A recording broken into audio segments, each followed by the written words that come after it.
Oui, plusieurs aspects du vent qui souffle, mais on va le laisser souffler par lui-même, puis on va simplement capter ce qui se présente dans tout ce qu'on a parlé tantôt. On va Alors laisser les choses venir par elles-mêmes. Peut-être que tu peux expliquer, pour tous ceux qui n'ont pas entendu notre discussion, c'est quoi ce vent qui souffle? C'est ce qui nous influence dans nos vies et ce qui crée la synchronicité des moments présents et des choses qui se mettent en place dans les jours à venir, qui fait que, rendu au moment présent, tout s'est placé, tout s'est confondu pour nous embrouiller. Des fois, on est dirigé, guidé, et tout est placé pour nous. Puis des fois, c'est comme rien ne va. Alors, qui fait souffler le vent ou qui est derrière ça ou quoi? Ça reste une question ouverte.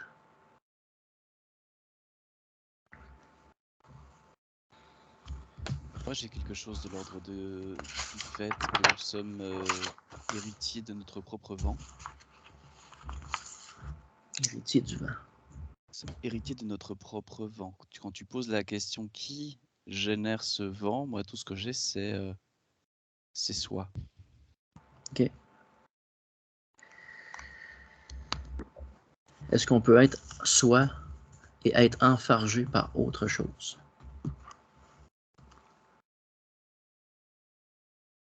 Oui et non. Est-ce qu'il y a une question de force?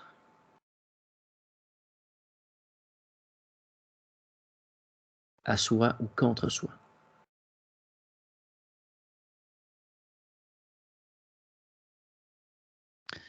De là où je regarde,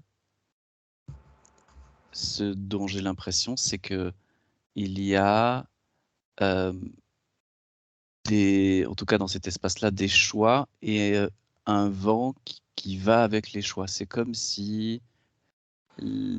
C'est drôle parce que c'est comme si le choix précédait les événements, les choses qui nous arrivent, entre guillemets.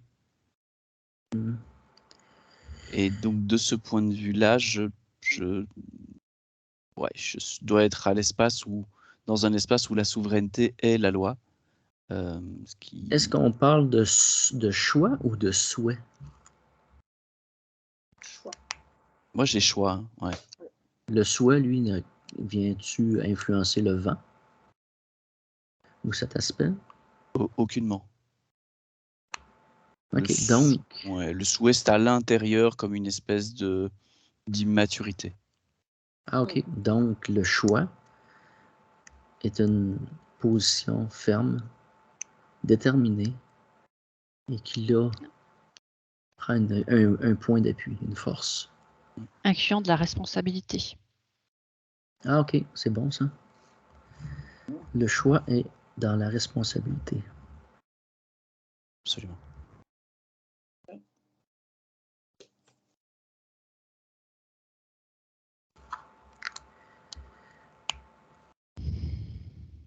Est-ce que les marionnettes sont dans les principes de la responsabilité?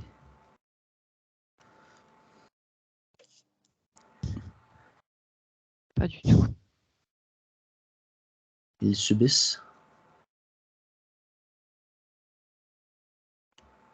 Ça me parle d'un problème de manque de conscience à certains étages. Ouais.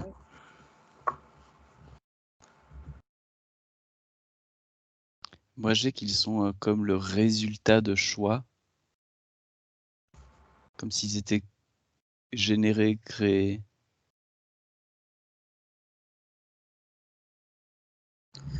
Par un choix, ouais. Comme des croyances? Oui. Ou des égrégores? Peut-être que Jean-Luc, tu peux dire qui fait le choix? Moi, j'ai comme une sensation de strate. Mm. C'est-à-dire que suivant la force, des choix peuvent engendrer d'autres formes de sous-vie, je dirais.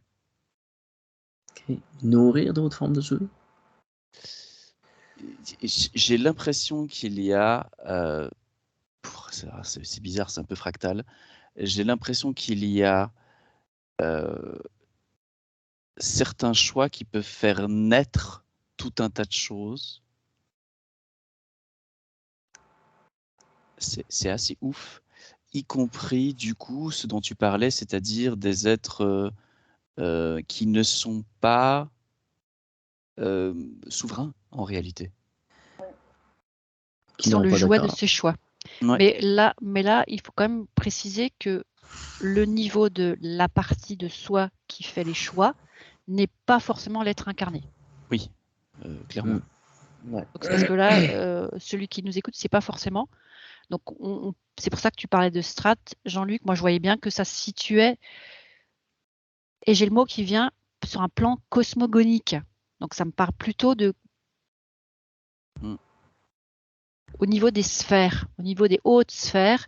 C'est vraiment pas du tout sur le plan terrestre. Les choix de la partie créatrice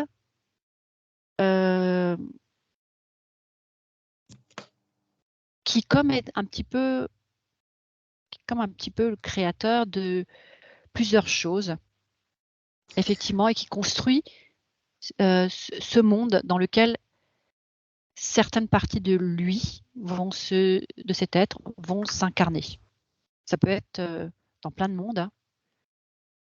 C'est comme s'il y avait un être sur un plan qui fabriquait d'autres êtres qui sont lui, mais pour expérimenter ses choix. OK. Donc, tu parles de marionnettes, mais tu parles de marionnettes de masse. Tu parles de groupe de marionnettes Oui. qui vont dans la direction de une personne qui répond à ses besoins ou à ses désirs. Enfin, masse, c'est pas forcément non plus. Pas forcément, mais potentiellement. Non.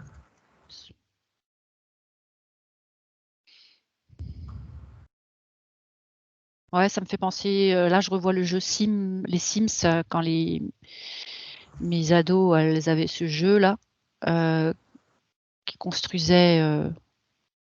Je crois que c'était. D'abord, t'es tout seul, après, tu peux choisir quelqu'un avec qui tu continues ta route, tu fais des enfants, tu construis une maison, tu construis une ville, un village, une cité. Enfin, je sais plus comment c'est exactement, mais c'est un petit peu le même principe. C'est OK. comme si, dès lors que tu as acquis suffisamment. Suffise, ça a gelé. Comment? Ça a gelé. On a manqué un À petit quel, bout. à quel moment ça a gelé? Quand tu dis que c'était suffisamment... Acquis suffisamment de compréhension de ta façon de créer, tu mets en place certaines choses, tu regardes ce que ça produit, et c'est comme si, bah voilà, ok, j'ai mis ça en place, je me sens à l'aise, j'ai l'habitude, je rajoute. C'est comme si tu OK. devenais un petit peu d'un jeu d'échecs ou d'un jeu d'un autre truc. Un petit peu, Dans tu joues, lequel quoi. tu fais partie parce que tu as accepté le jeu ou tu le joues inconsciemment. Oui. Bah, du coup, la partie incarnée est un des pions du créateur qui met en place Ouais. son jeu. Est-ce que le créateur que l'on parle a un pied à terre parmi les hommes? Pour moi, ça me dit oui, mais pas forcément. Il OK. peut. Est-ce qu'on le rencontre à travers certains hommes d'État?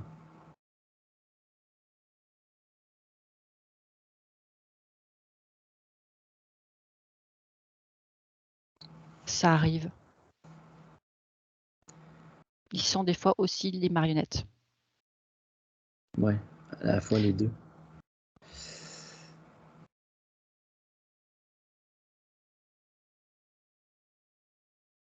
Quand ils sont des marionnettes, on est dans l'involutif.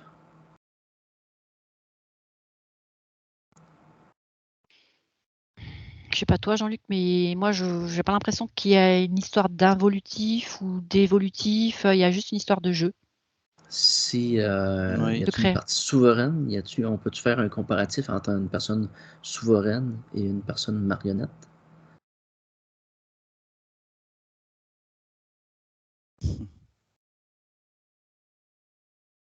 Jean-Luc? Moi, ça m'emmène sur il n'y a pas tant que ça d'acteurs, de réels acteurs.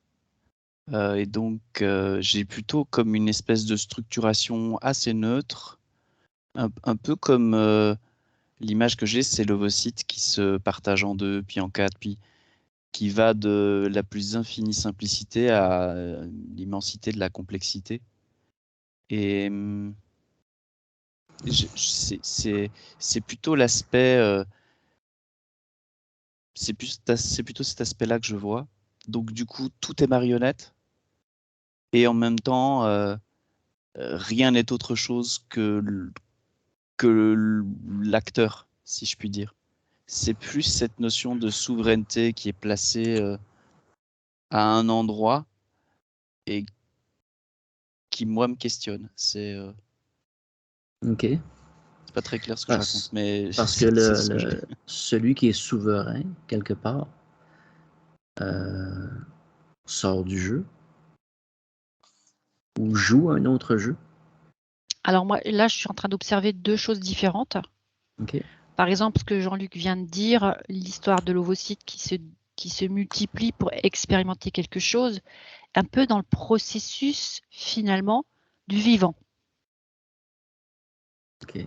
C'est comme toujours la même cellule de base qui devient plusieurs pour comme répandre de l'information de vie partout sur son chemin. C'est comme si là, il n'y a pas de séparation jamais. Tu me dis, Jean-Luc, si c'est... Oui, si c'est je rejoins. absolument ça. C'est pour ça que je n'arrive même pas à retrouver cette notion de marionnette. Eh ben, Ouais. dans ce que moi je regardais, cette histoire de cosmogonie, c'est comme si c'était plusieurs créateurs différents qui sont répartis sur un plan, alors un plan des sphères. Je ne sais pas trop à quel étage, je n'ai pas encore pris le temps de regarder, mais qui sont comme pas du tout dans ce principe de je me déploie et je transmets ce même principe que le vivant, donc que dans le but de transmettre ce que je suis à tout ce que je déploie. Là, c'est plutôt du style, vraiment, c'est les joueurs. Et je ne vois pas du tout de lien entre le créateur qui met en place son jeu et du coup, tous ces pantins, tous ces marionnettes qui peuvent être lui, mais il a c'est comme une extension de lui, c'est sûr, en mode fille ou garçon, peu importe. Mais ils ont qu'à bien se tenir ou ils ont qu'à comprendre les règles du jeu pour pouvoir. C'est comme si c'était pas important les acteurs de son jeu qui mettent en place. Il n'y a pas cette connexion. Je sais pas comment dire. C'est comme si je crée, mais je m'en fous du lien. Ça C'est reste bizarre. du pur jeu créatif. Et ça me parle de. Donc, c'est récréatif pour le créateur. Ça nourrit son ego. Ça nourrit. Ça me fait penser à une grenouille qui pond des œufs puis qui regarde ses tétards dans l'étang. Ouais, mais la Ils font grenouille, ce qu'ils elle a veulent. de l'amour pour cet état, quand même. Tandis que là, le créateur, je vois pas d'amour. C'est juste OK. une création de quelque chose. Je fabrique quelque chose et je regarde ce que ça produit. C'est un petit peu comme un savant qui Mais c'est fabrique, qui fait des expériences et puis qui les note et qui a un parce que résultat. c'est comme lui. C'est comme lui qui vivrait plein d'expériences, mais en même temps, il récolte pas parce qu'il est déconnecté de sa subdivision elle-même. Il est déconnecté de quelque chose en amont, On va aller voir c'est quoi. pas l'amour. Ah oui, son cœur. Ouais. Il est séparé. C'est comme s'il devenait une Ouais. source Absolument. créatrice, mais qui est elle-même déconnectée de la Oui. source d'amour. Ouais.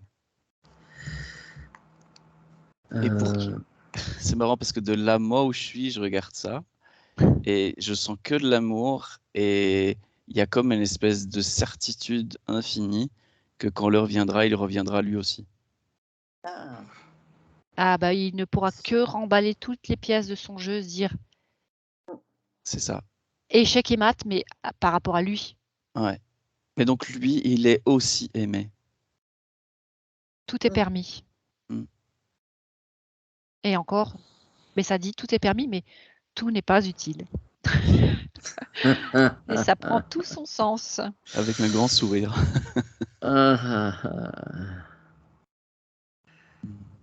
Ouais, c'est vraiment le même regard sur tout ça. C'est ce que tu dis, Jean-Luc, c'est tellement waouh.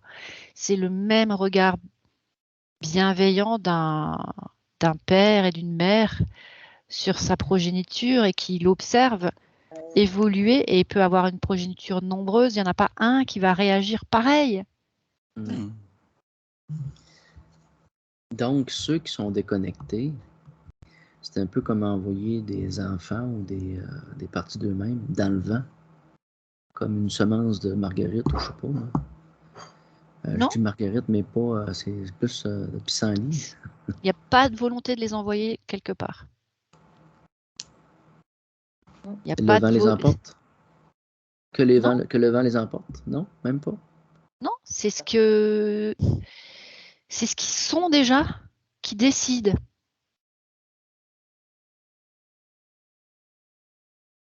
C'est comme s'il y avait Ils une décident de sorte rien. de... Là. Ben, si ceux qui sont créés, tu as un enfant qui vient au monde, hop, il est créé, et il est créé par le même père, la même mère. C'est tout pareil, sauf que le résultat, il n'est pas le même. Il y en a un qui va se mettre en colère parce qu'il n'a pas à manger tout de suite à la bonne heure, l'autre qui va faire que sourire toute la journée, qui va jamais se plaindre, l'autre qui va tout le temps se casser la figure, et ainsi de suite. Tu vois, il peut y avoir plein de choses. Et là, c'est comme si ben, papa, maman, ils sont là, on fait des bébés et ils les laissent, ils leur donnent des outils, samedi ou pas, Oui, parce quand qu'on voit même. qu'en constellation, qu'on a des valises. Puis que nos parents nous remettent des valises. Ouais, et là, je vois que la source elle décide aussi de ne pas donner certains outils à tous ses enfants. Et c'est pas réparti égal. Samedi, c'est un deuxième tour. Un deuxième tour. Oui. Tour de quoi? Tour de passe-passe ou tour prochaine étape? Ouais, bah ça c'est nouveau pour moi aussi. Alors attends, c'est comme si c'est un deuxième tour, c'est comme si il avait été, ça me fait penser à un pain qui est produit par le boulanger et puis Mhm. qui va revenir dans le pétrin et qui va être retravaillé pour être reproduit en Pétri. nouveau pain Ouais. par rapport à ce qu'il a déjà fait. OK. Euh, et en fait, c'est comme si, et là, je vois, sur le deuxième tour, il pourrait correspondre un petit peu à celui qui a brûlé, tu sais, qui a brûlé toutes ses cartouches, qui a fait toutes les expériences dans l'involution et, et qui revient. Et Ça veut qui a dire que dans tout. la même Ouais, vie, on peut avoir plusieurs comme levées ça me pour parle de cycle plutôt que expérimenter. de vie. Ça me parle plutôt de cycle. C'est le bout, tu vois, si c'est par exemple des cycles archontiques, je décide vraiment d'aller au fond de tous ces noirceurs et je les assume et je vais jusqu'au bout de cette noirceur. Et finalement, je suis comme comment c'est quoi le mot là qui vient? C'est pas carburé, c'est pas combustion, c'est un mélange des deux. Comburé. Carburion, comment tu as dit? Comburé. Ça pourrait être quelque chose comme ça, entre les Ben, deux. tu as le comburant tu as le carburant. Le comburant, c'est plus l'oxygène qui alimente le feu. Tu as l'essence qui est le carburant. Et tu as le comburant qui est l'air. Tu as deux aspects qui créent le feu. Tu as plusieurs éléments qui créent un feu. Ben ouais, là, il y a toute cette involution qui ne peut que arriver à ce stade. Et donc là, c'est comme s'il rentrait dans un espace pour se consumer. Et alors, le terme religieux dirait pour expier. Produire des gaz. Ouais, c'est comme si, exactement, c'est comme si tout le résultat de cette expérience est réduit en une chaleur, même pas la chaleur, c'est une incandescence pour fabriquer. C'est comme si ça allait consumer tout ce qui n'est toute l'expérience là qui a été dans le. Je sais pas, j'ai du mal à l'expliquer. C'est comme si tous ces cuisson ouais. ou une digestion. C'est un peu comme la parabole du fils prodigue. C'est-à-dire, Marie-France. Eh ben, il quitte l'amour, il va faire des expériences désastreuses et il revient au bout d'un certain temps parce que il a tout expérimenté. Et il revient et son père l'accueille. Il revient à la maison, en fait. Ouais. Voilà, c'est comme si, voilà, donc là, la source a créé un être avec plein d'outils. Tous ces outils, il n'en a fait que ce qu'il en a fait, ou là c'est du jugement. Donc, il a fait ce qu'il a fait avec ces outils-là. Il est allé au bout de son expérience dans l'involution. Donc, ce que nous, avec notre regard humain, on pourrait dire le mal, c'est pas bien, machin truc, c'est tout ça, c'est du jugement, machin. Mais il allait vraiment au fond. C'est comme si je voyais qu'il devenait un démon, mais un démon de flamme. Il se consume.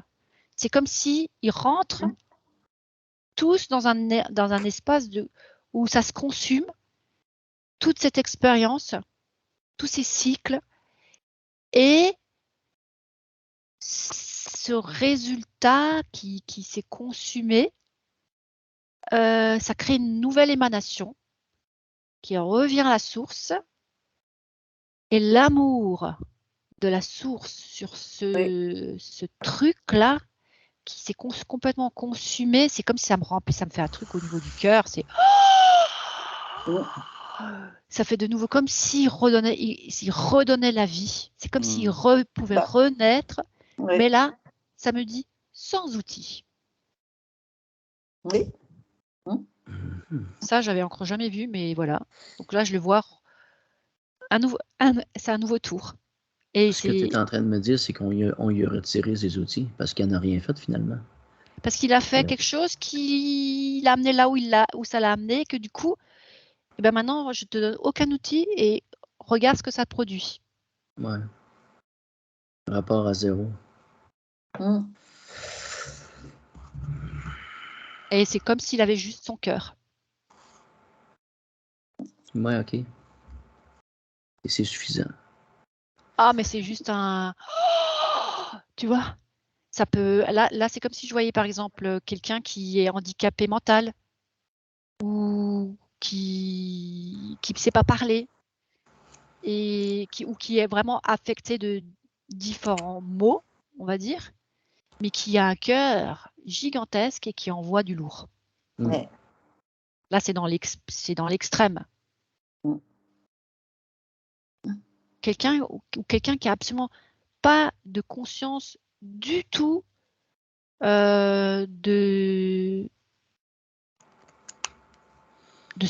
aucune conscience spirituelle, on va dire. Il est ce cœur au milieu de ce tout et se pose pas de questions. C'est comme s'il passait d'un extrême à l'autre. Donc, de tous les outils, le cœur est suffisant. Oui.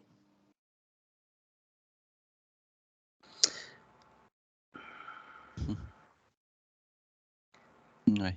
C'est comme le chemin où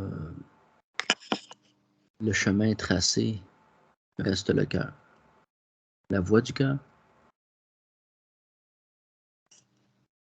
Alors la voix, tu peux utiliser alors c'est plusieurs façons voix, la voix qu'on entend et la voie, le chemin. Le chemin. Mais ça peut être Le utilisé chemin dans du tous les cœur. sens. Tout est juste. OK, les deux. Ouais, Ouais. OK. Dans le verbe comme dans l'action. Dans le geste. Et je pense que ce que Jean-Luc voit là, je sais pas, tu me dis Jean-Luc, c'est cette histoire de je me déploie, c'est un peu ça, il n'y a pas de mental, il n'y a pas de volonté, il n'y a pas de calcul. Voilà, c'est peut-être ça qu'il n'y a pas. Ouais, je vois pas de calcul. OK, tantôt on parlait de choix, de responsabilité. Puis là, on parle de cœur et de ne pas calculer. C'est comme un choix du cœur. C'est comme suivre, écouter son cœur. Oui, le choix est absolument nécessaire à celui qui n'est justement pas innocent. OK. L'innocent n'a pas besoin de faire des choix, mais celui qui est sur ce chemin-là, le choix, c'est vraiment le choix qui fait le vent qui souffle dans ses voiles, et par le choix, il peut quoi? Il peut atteindre ses propres limites. Il peut découvrir ses propres limites. Ouais, OK. C'est étonnant. Et être automatiquement, au moment où il découvre ses propres limites, là, c'est comme s'il basculait ailleurs instantanément. Mais y a-t-il vraiment une limite à l'expérience? Fort possible, mais ça dépend toujours de qu'est-ce qui est rattaché à l'expérience. Il y a beaucoup de paramètres. Ouais. Mais je rejoins tout à fait Jean-Luc dans l'histoire du choix. Celui qui est obligé de choisir, c'est parce qu'il est déjà séparé de son cœur. C'est comme si, mais en amont. Donc c'est comme si les choix qu'il fait en conscience, parce qu'il est conscient que sans le cœur, je me perds. Moi, c'est une constatation que celui qui fait le choix va se dire, je veux retrouver le chemin d'accès à mon cœur, à moi. Et c'est pas moi, le moi de puissant, redoutable, celui qui peut, voilà. C'est cette simplicité du cœur. Celui-là, il va faire ben, on a plusieurs types de choix, mais celui qui va faire le choix du cœur, c'est-à-dire qu'il va finalement vouloir se délester de ce qui l'éloigne de ce rayonnement du cœur. Je ne sais pas si je résume bien. Si on dit qu'une personne est éveillée ou qui est souverain, n'est pas forcément souverain s'il n'est pas dans le cœur. Parce que sinon, c'est complètement l'opposé. Il va s'éloigner de son chemin en vérité. C'est pas être souverain, c'est être dans le cœur souverain. Comme si la souveraineté est le cœur. La souveraineté absolue, c'est d'être dans le cœur. Ouais. Et non, et là, l'image que j'ai, je pense que c'est important, c'est quand tu parles de cette souveraineté-là, c'est vraiment le cœur couronné, c'est pas juste le cœur. OK. Le cœur sacré, le cœur absolu. Ouais. C'est pas le siège des émotions humaines, c'est le siège de l'amour original. C'est pas tout à fait la même histoire. OK. Non. J'ai chaud là. Ah ouais, moi je suis pareil, hein. C'est waouh. Et c'est vrai que du coup, je constate ça aussi, c'est que c'est tous ces chemins que l'on croit suivre ou sur lesquels on est emporté ou je ne sais quoi, tous ces chemins nous amènent à l'amour de soi pour finalement justement s'abandonner à ce cœur absolu, à cet amour de soi qui nous rend souverains, mais sans calcul. Ça voudrait donc aussi dire que dans ce cheminement de son cœur, ça peut hériter d'autres personnes qui nous considèrent comme acquis. Je comprends pas ce que tu dis. Que les gens qui sont hérités par les gens qui sont dans le cœur le sont parce qu'ils sont attachés, soit en forme de possession ou de dépendance. Oui. Que la personne qui est souveraine dans le cœur peut être aussi dans l'effet ou dans l'apparence d'être blessant parce qu'il pense à lui. Je suis embêté parce que quand j'entends une personne qui est dans la souveraineté du cœur, il y a tout en moi qui dit ça. Non, personne n'est dans la souveraineté du cœur, faut arrêter. Il y a la souveraineté du cœur et il y a des personnes qui sont sincèrement en amour et dans le désir de vivre et de refléter cela. Et je pense que ça change la posture vis-à-vis des personnes dont tu parles, qui sont ces personnes qui peuvent être, comme tu dis, affectées par une perte de pouvoir sur l'être en question. Je reformule juste ça, c'est juste parce que personne qui est dans la souveraineté du cœur, il y a un truc chez moi qui fait j'ai besoin de le dire. Oui. C'est juste pour pas, tu sais, pour pas qu'il y ait confusion de quelqu'un qui s'autoproclamerait moi je suis dans la souveraineté du cœur et donc c'est l'autre qui a tort et donc c'est l'autre qui ne me comprend pas et donc c'est l'autre qui est un pervers narcissique et donc c'est l'autre et là il y a un truc en moi qui dit non, on peut pas laisser éventuellement interpréter ça par qui que ce soit, c'est pas de ça dont on parle. Il faut faire fi.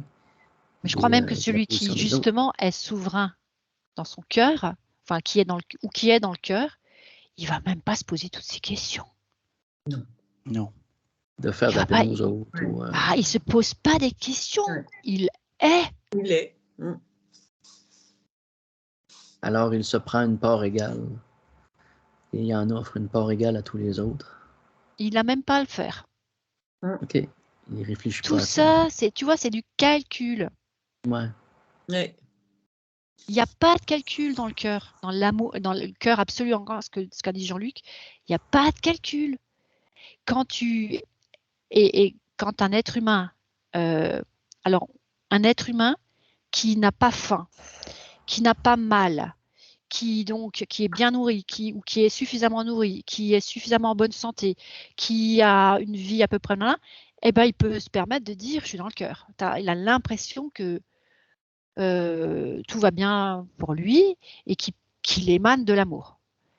Quelqu'un qui a faim, a soif, a mal, n'a pas de travail, n'a pas de maison, ce quelqu'un-là,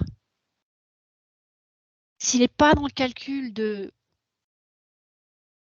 tu vois, de encore donner la moitié de son pain ou de tendre, je sais pas quoi, le peu qu'il a à quelqu'un d'autre sans calcul, ce quelqu'un-là, il est dans le cœur. Ouais. C'est, pour moi, dès que tu calcules à donner à l'autre, ne serait-ce qu'une leçon, c'est déjà t'es pas dans le cœur. C'est que tu regardes l'autre et que tu ne regardes plus dans la direction. Tu vois, il y a comme une espèce, ce que j'observe, c'est comme une espèce de choix de qu'est-ce que je regarde. Est-ce que je regarde dans la direction du cœur couronné ou est-ce que je regarde dans la direction d'une séparation, il y a l'autre, il y a moi, et etc. Et là, c'est comme un soleil, quoi. Si tu es juste un soleil, eh bien, ceux qui ont besoin de profiter des rayons, ils vont en profiter. Ceux qui ont besoin d'être loin parce que ça fait trop chaud, ils vont se mettre plus loin. T'es pas concerné par ce que les autres vont faire avec qui tu es. C'est ça. Tu n'es plus concerné par ça. Ça m'a amené aussi à quelque chose qu'on a parlé hier, qui est comme le lait de la mer. Et lorsqu'on est comme connecté à la mer, c'est comme connecté au lait. Si on n'est comme plus dans la fin ou dans l'attente de. On est relié et on n'est plus, c'est ça, dans l'attente. Et oui, on peut se retrouver avec rien, justement avec rien du tout, et être rempli. Ouais. C'est complètement fou. Ouais. Ok, il me pleut dessus. Ok, et puis même à la limite, ouais, je suis traversée par ce froid. Je suis là, etc. Mais c'est comme si il n'y a même pas de question. Il n'y a pas de question. Il y a ceux qui subissent et puis il y a ceux qui sont là. Ils savent pas pourquoi, ils savent pas comment, mais ils sont là. Et c'est exactement ce que moi je vois aussi, c'est ce rayonnement, c'est un soleil qui est là, poum, un endroit totalement improbable, ou alors au perché sur une montagne, peu importe. Il y a pas, je vois vraiment pas. Non, le soleil se pose pas de questions, il Est-ce rayonne. qu'on parle de la connexion avec le cœur ou être le cœur?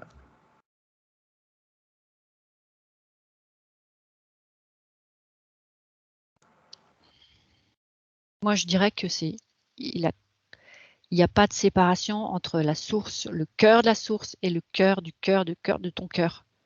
C'est comme tout est un.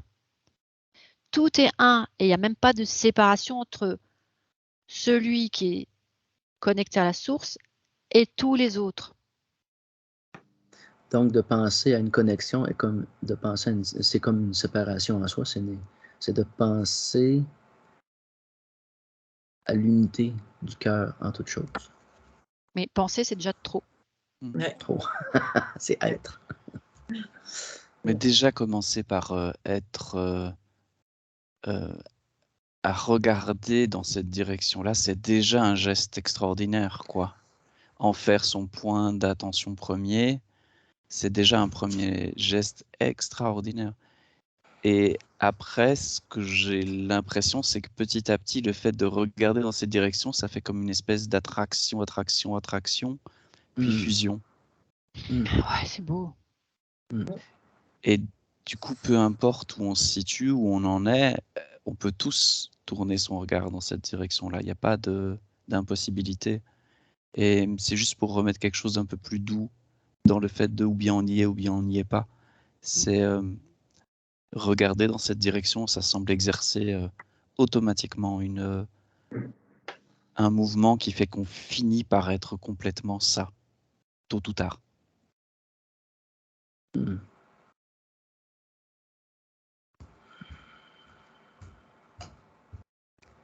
C'est bon. Il y a vraiment un sentiment comme d'abandon.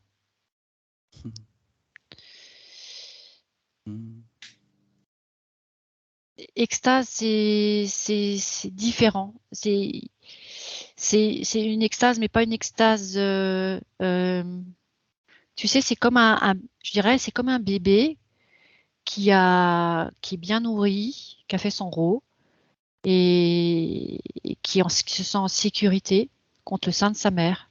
Je pense que c'est un peu cet état-là. T'es tout chaud et t'es plein d'amour.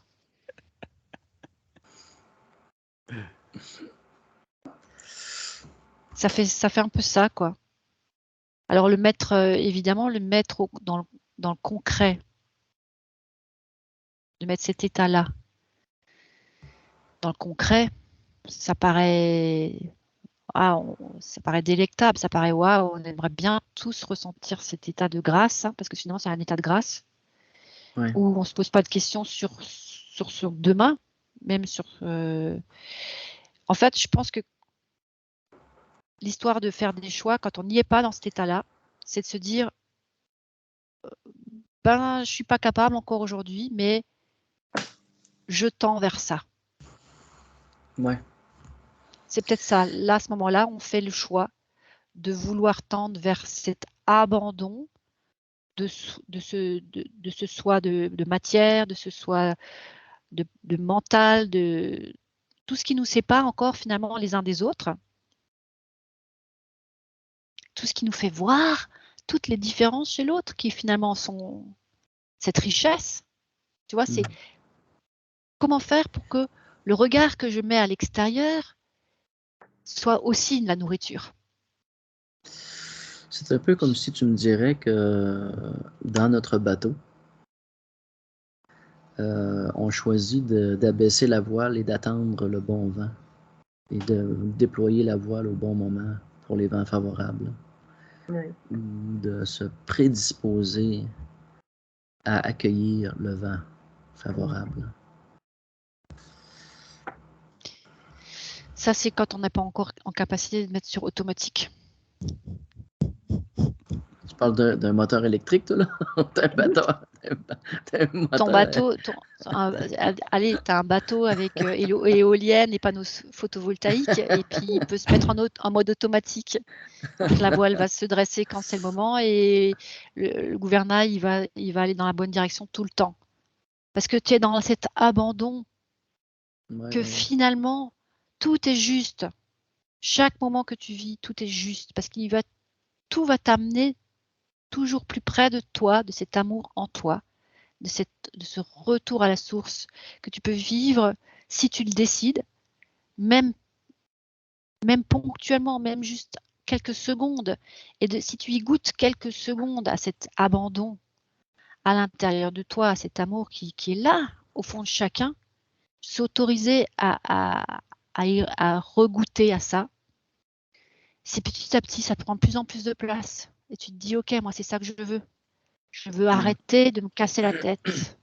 Tout simplement, je veux être plein d'amour pour moi. Déjà pour moi, parce que c'est tellement difficile de s'aimer, puisque tout nous montre toujours tous les points de séparation.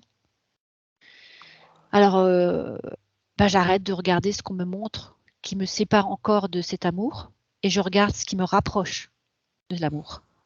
Ouais. De mettre son énergie dans ce qui est positif et ce qui nous correspond, plutôt que... Je regarde la sève d'amour pousser en moi.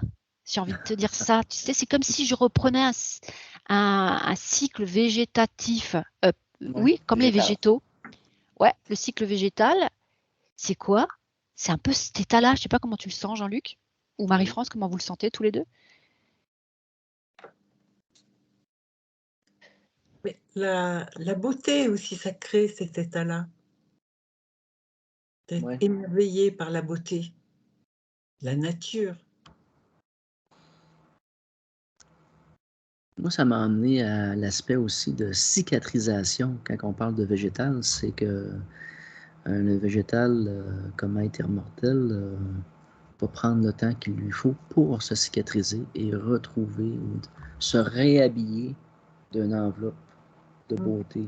D'année en année, il va toujours se peaufiner, s'améliorer, se soigner d'une année à l'autre ou d'une peau à l'autre, comme s'il se réhabille et revêtit toujours un vêtement qui lui correspond dans son objectif,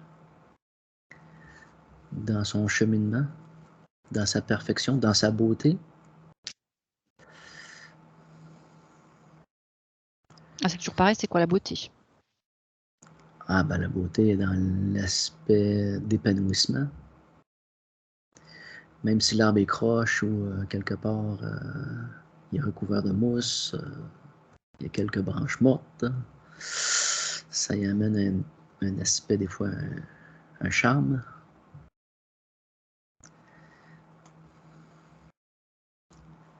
Ouais, mais j'ai vraiment l'impression que cette notion de conscience végétale est très proche de ce que je ressens là quand on est dans cet amour. Il n'y a pas cette notion de temps qui passe, il n'y a pas...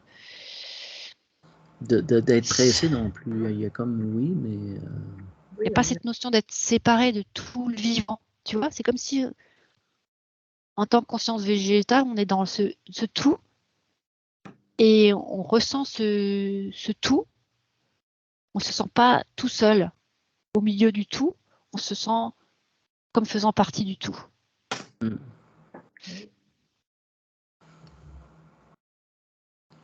On est hors temps aussi. Pardon? On est hors temps. Hors temps. Oui. Oui. Hors du temps. Oui, être dans le cœur, c'est en même temps être hors du temps. De ne pas considérer un temps à atteindre ou quelque chose à atteindre. On est là, Voilà, dans l'instant. c'est ça.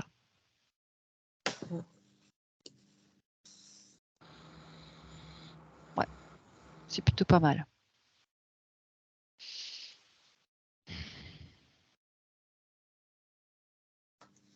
C'est certain qu'on pourrait aller vers un autre aspect qui est qu'est-ce qui nous détourne? Qu'est-ce qui nous amène à ça? Puis qu'est-ce qui nous détourne de ça?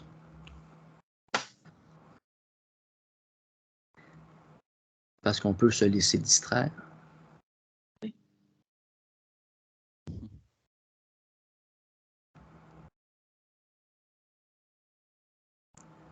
Et le jeu de détourner. L'intérêt de détourner l'attention.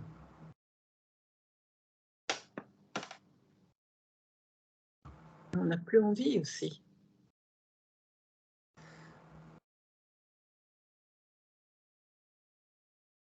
Moi, à un moment donné, tu te fatigues de ne pas être dans cette voie-là, finalement. Que tu as l'intention de changer de forme, peut-être. D'expérimenter quelque chose qui, finalement, ne te correspondait pas, puis revenir à une métamorphose qui te correspond davantage.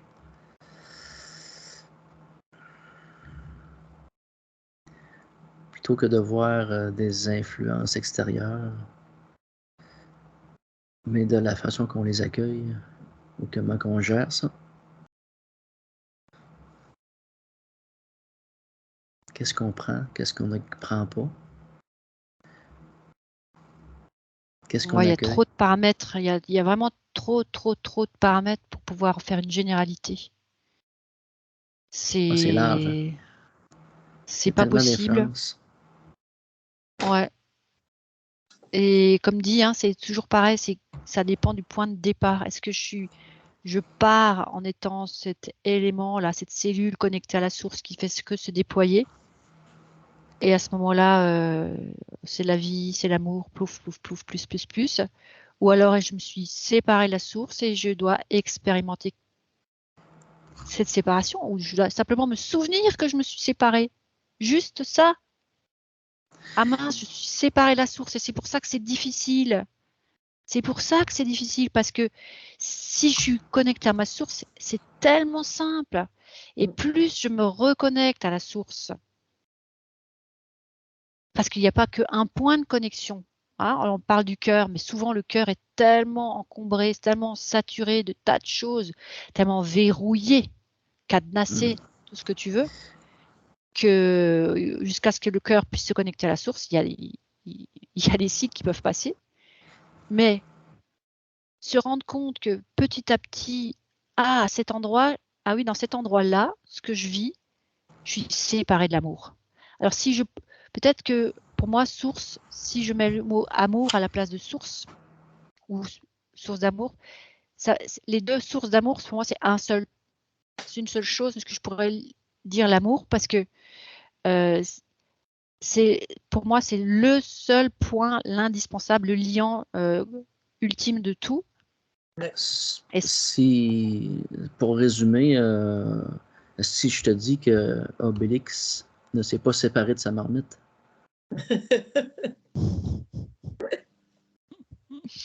Il a oublié qu'il est tombé dedans quand il était petit. Et il en veut toujours plus. Il n'en est pas sorti. Ouais, C'est parce que quand on... Ouais, vas-y. Ce que je vois moi, c'est que, de là où je regarde, c'est que tous les chemins de toutes les, appelons-les les entités, sont des chemins d'épuisement de l'ignorance, qui vont prendre plein de routes différentes, qui vont s'inventer toutes les situations nécessaires, comme si elles avaient besoin, un peu à la manière de la parabole du fils prodigue dont on parlait tout à l'heure. C'est épuisé de tout, après avoir épuisé toutes les richesses volées d'une certaine manière, que tout à coup je reviens nu comme au début, Et donc, je regardais tous ces chemins et je me dis, mais ils sont tous parfaits, en fait. Ils sont tous parfaits pour épuiser quelque chose. Mais ils sont pas faits pour arriver quelque part. Ah, c'est bon. C'est Ouais. bien dit. Et donc, c'est vrai que d'une certaine manière, on pourrait avoir envie qu'il s'écourte. On pourrait avoir envie que la personne s'éveille instantanément pour qu'elle n'ait pas à vivre la suite de son propre chemin. Et en même temps, il y a quelque chose de beau dans... Je vois plein d'étoiles filantes comme ça. Tu vois, chacune est une histoire de... Je sais pas trop de quoi, de matière qui se dissout et qui redevient lumière. Qui traverse C'est de plusieurs l'alchimie céleste. systèmes, plusieurs Ouais, sphères. trop chouette. Et du coup, de voir les choses sous cet angle, ça donne quoi comme sentiment? C'est de regarder ce qui peut sembler nous agresser chez l'autre ou autour de nous, comme finalement encore un point de séparation chez soi, mais aussi ça nous permet de regarder l'autre qui va pas bien ou qui se trompe. On le regarde, on dit, je vais pas lui donner le raccourci. Même si je sais qu'il y a un raccourci possible, je vais pas lui montrer parce qu'il faut qu'il le veuille lui-même ou qu'il se rende compte lui-même qu'il patauge la choucroute ou qu'il fait un détour parce qu'il a besoin de ce détour finalement. Il a besoin de vivre son expérimentation jusqu'au bout. Ouais. Et donc c'est le regarder sans être en réaction, mais regarder, voilà, parce que j'ai les yeux ouverts, donc je vois et je porte un regard d'amour sur ce que je vois.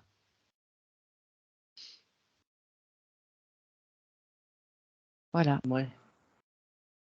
Ça ne veut pas dire que je participe en quoi que ce soit. Il y en a un qui, par exemple, décide de saccager la nature.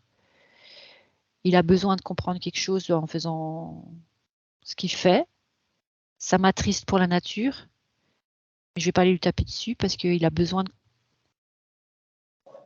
Malheureusement pour la nature, c'est comme ça, mais il a besoin de comprendre quelque chose et c'est pas le fait que moi je vais m'énerver avec cette personne qui va lui faire se réveiller, prendre conscience de qu'il fait quelque chose qui détruit la nature.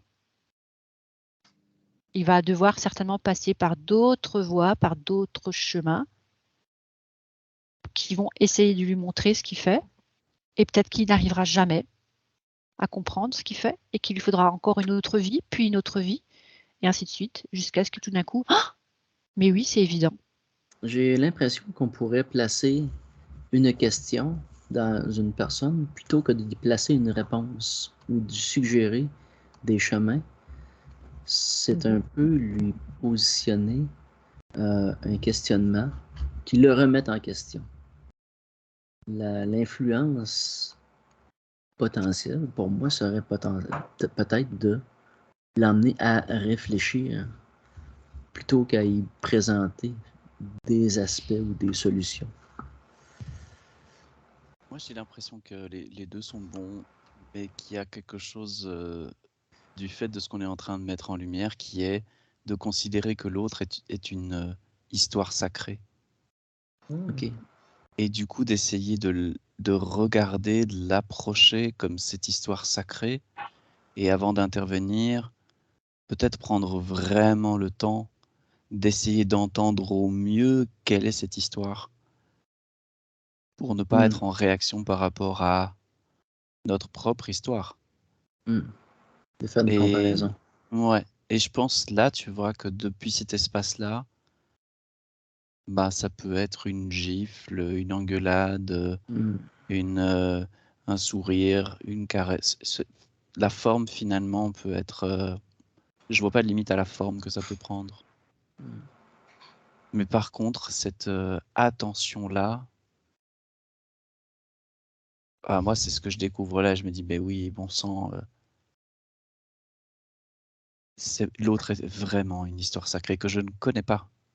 On n'a pas marché dans ses chaussures. Exactement. depuis le début. Mm. On ne peut pas savoir pourquoi il se comporte ainsi. Mm.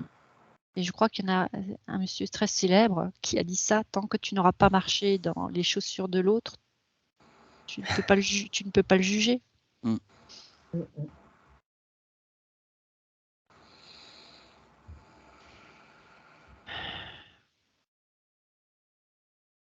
Je crois qu'il faut déjà apprendre à marcher dans ses propres chaussures. Et puis à marcher sans chaussures. Ouais, d'apprendre. Il y a tellement de travail avec soi que chacun son histoire. Oh, ouais. Tu vois? Jusqu'à ce qu'on soit capable d'envoyer du lourd, juste de laisser cet amour, comme ça prendre toute la place. Pouh. Ouais. Et là, on est vraiment hors temps. Hein. Ouais. D'ailleurs, je crois qu'on a fait un sacré tour d'horizon. Ouais. On a survolé avec une belle altitude et à la fois une belle proximité des aspects de tout ça, un peu. Alors, est-ce qu'il y aurait autre chose à manifester? Est-ce qu'il y a quelque chose qui vous vient? Jean-Luc? Non, pour moi, tout ce qui devait être dit a été dit. Le reste est en filigrane, en silence. D'accord. Diane? Idem. Marie-France? Moi aussi. C'est tellement beau. Ah, je suis d'accord aussi. Ouais. Ouais. Alors, merci beaucoup et à la prochaine.